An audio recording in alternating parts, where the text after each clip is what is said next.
अल्फाज की अपनी ही एक दुनिया होती है। हर लफ्ज अपनी जिम्मेदारी निभाता है। लफ्ज सिर्फ मायने नहीं रखते, ये तो दांत रखते हैं जो काट लेते हैं। ये हाथ रखते हैं जो गिरबान को फाड़ देते हैं। ये पांव रखते हैं जो ठोकर लगा देते हैं। कुछ लफ्ज हुकूमत करते हैं, कुछ गुलामी। कुछ लफ्ज हिफाजत करते हैं और कुछ वार।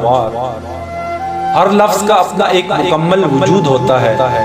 जब से मैंने लफ्जों को पढ़ने के साथ साथ समझना शुरू किया तो समझ आया, और इन लफ्जों के हाथों में लहजे का असला थमा दिया जाए तो वो वजूद को छलनी करने पर भी कुदरत रखते हैं।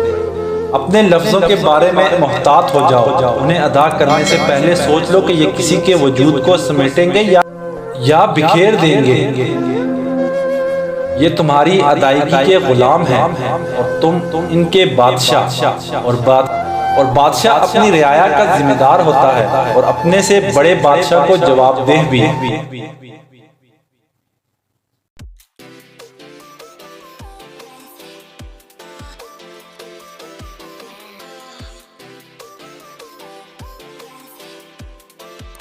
Left below, right